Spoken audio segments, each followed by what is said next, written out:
अस्सलाम वालेकुम viewers, rich Pakistan का नया एपिसोड लिए मैं हूं आपका मेजबान अब्दुर्रहमान। आइए डिस्कस करते हैं आज की दो इंटरेस्टिंग न्यूज। पाकिस्तान ने मजीद 3 बड़े बहरी जहाज खरीदने की मंजूरी दी है, जिसके बाद मुल्क में बड़े बहरी जहाजों की तादाद 12 से बढ़कर 15 होने जा रही है। पाकिस्तान सालाना 90 से 100 बिलियन डॉलर्स की इंटरनेशनल ट्रेड करता है और इस ट्रेड के लिए 90% तक गैर मुल्की शिपिंग लाइन कंपनीज के साथ सालाना 4.5 अरब डॉलर से ज्यादा किराया अदा किया जाता है गैर मुल्की शिप्स को। अगर हम अपने शिप्स की तादाद इसी तरह बढ़ाते चले जाते हैं तो इस अरबों डॉलर्स के किराए में बहुत हद तक कमी लाई जा सकती है और इसके साथ साथ मुकामी एक्सपोर्टर्स और इंपोर्टर्स के भी किराए जो हैं वो कम होंगे। इसे डिस्कस करेंगे।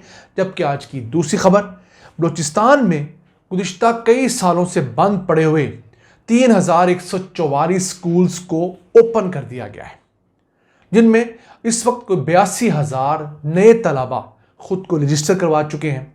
बलूचिस्तान में कितने हज़ार स्कूल बंद थे, मजीद क्या तफसीलात हैं, आज की वीडियो में डिस्कस करेंगे। लेकिन पहले चलते हैं आज की सबसे अहम खबर क्या है।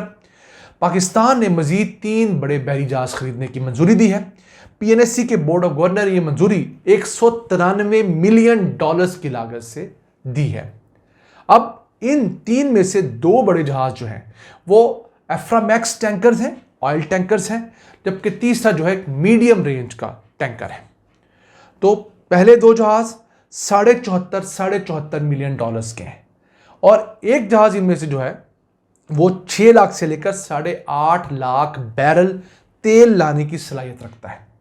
जबकि तीसरा जहाज जो मीडियम साइज का है वो 2 लाख बैरल से लेकर 3.5 लाख बैरल ऑयल ट्रांसपोर्ट कर सकता है और उसकी कीमत भी कम है, वो 44.15 मिलियन डॉलर्स उसकी कीमत है। ये तीनों जहाज दिसंबर 2025 तक ही पाकिस्तान को हैंडओवर कर दिए जाएंगे।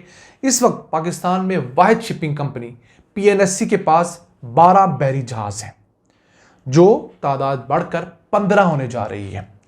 इसके साथ साथ मजीद 12 बहरी जहाज़ों की प्रोक्योरमेंट के लिए कोशिशें तेज़ कर दी गई हैं। 4 उसमें लॉन्ग रेंज के जहाज़ खरीदे जाएंगे, ऑयल टैंकर्स, 4 मीडियम रेंज के खरीदे जाएंगे और 4 निस्बतन छोटी रेंज के। हर किस्म के रेंज के जहाज़ खरीदे जा रहे हैं। जो 4 लॉन्ग रेंज के हैं वो 80,000 से 1,60,000 टन उनका डेड वेट होगा। जो मीडियम रेंज के हैं वो 27,000 से 40,000 टन और जो MR1 रेंज के हैं वो 45,000 से 55,000। तो हमें ये तादाद बढ़ानी है। क्यों? हम लोग हर साल 4.5 अरब डॉलर से ज़्यादा गैर मुल्की शिपिंग लाइंस को देते हैं। गैर मुल्की जो शिप्स हैं उन पर जो हमारा सामान आता है या जाता है उसका किराया हम अदा करते हैं। तो हम अगर अपना ये फ्लीट बढ़ा लेते हैं तो उसके 2-3 बड़े फ़ायदे होंगे। एक तो हमें डॉलर्स में पे नहीं करना पड़ेगा, अपने शिप्स होंगे उनको रुपयों में पे करेंगे, मुल्क के अंदर डॉलर्स बच जाएंगे। दूसरा, अपने शिप का किराया कम होगा। गैर मुल्की कंपनियों का किराया ऑब्वियसली ज़्यादा होता है, तो जब किराया कम होगा तो हमारे एक्सपोर्टर्स और इंपोर्टर्स को चीज़ें सस्ते दामों पड़ेंगी। एक्सपोर्ट्स हमारी सस्ती होंगी निस्बतन, तो आर्मी मंडी में जाकर वो बेहतर रेट के ऊपर फ़रोख्त हो सकती है। इंपोर्ट सस्ती होंगी तो मुल्क में चीज़ें जो इंपोर्टेड हैं उन्हें भी सब्सिडाइज किया जा सकता है। इसके साथ साथ एक काम और भी करने का है। पाकिस्तान में तलबा को इन बहरी जहाज़ों के ऊपर काम करने के लिए ट्रेनिंग देने की ज़रूरत है, बिल्कुल उस तरह जिस तरह फ़िलिपाइन ने किया है। फ़िलिपाइन के 2 लाख से ज़्यादा ऐसे लोग हैं जो कि सी बेस्ड ओवरसीज़ हैं। दुनिया भर के बहरी जहाज़ों में वो काम करते हैं, कैप्टन से लेकर नीचे सफाई करने तक, उनके किचन तक कमला जो है बड़ी तादाद में फ़िलिपाइन से होता है, फिलिपिनो होता है। और वो लोग अपने यहाँ भेजी जाने वाली रेमिटेंसीज में अब 20% हिस्सा डालते हैं। पिछले साल फ़िलिपाइन में 35 बिलियन डॉलर्स की रेमिटेंसीज आई, उनमें से 7 बिलियन डॉलर्स की इन जहाज़ों पे काम करने वाले मुलाजमीन की रेमिटेंसीज हैं और ये बहुत बड़ी तादाद है।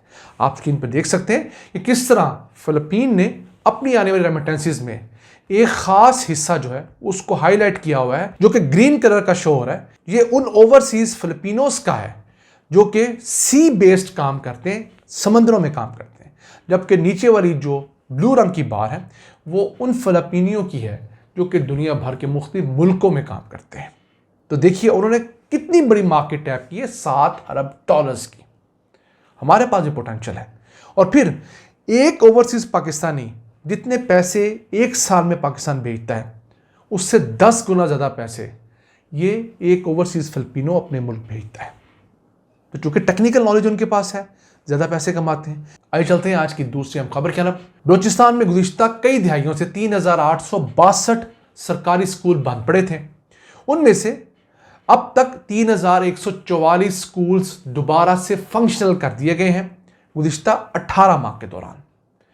इनमें 16,000 नए टीचर्स को हायर किया गया है और इस वक्त इनमें 82,000 नए तालिब इल्म और तालिबात जो हैं वो तालीम हासिल कर रहे हैं।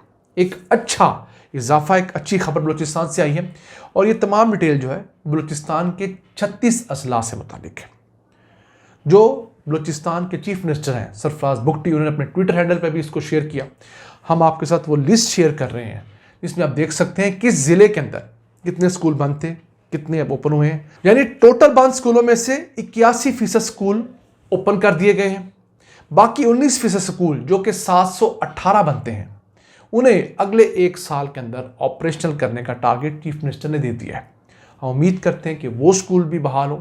बलूचिस्तान पाकिस्तान का सबसे बड़ा सूबा है, दूर दराज देहात बसते हैं, छोटी छोटी आबादियाँ हैं, असातिज़ा का वहाँ जाना भी मसला है, बच्चों को तालीम देना भी प्रॉब्लम है।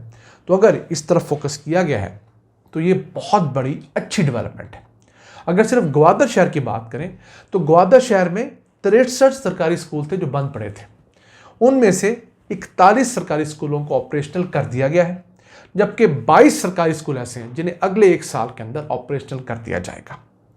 हम उम्मीद करते हैं ऑपरेशनल करने के साथ साथ यहाँ पर तमाम बुनियादी सहूलियात भी जाएंगी। अब बलूचिस्तान के पास कोई वसाइल की कमी नहीं है, वफाक से उसको खूब फंड मिलता है।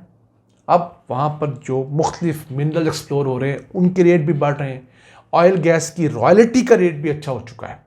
तो उम्मीद करते हैं कि इन 3,862 स्कूलों के अंदर और इनके साथ साथ दीगर सरकारी स्कूलों के अंदर भी जो बुनियादी सहूलियात देना कोई बहुत बड़ा चैलेंज नहीं होना चाहिए। NGOs के साथ मिलकर ये काम बहुत सस्ते दामों करवाया जा सकता है। आप अच्छी NGOs के साथ काम करें, उन्हें टारगेट दें, वो जो काम आप 100 रुपये में करते हैं वो आपको 40 रुपये में करके दे देंगे और क्वालिटी भी इंश्योर करवाएंगे।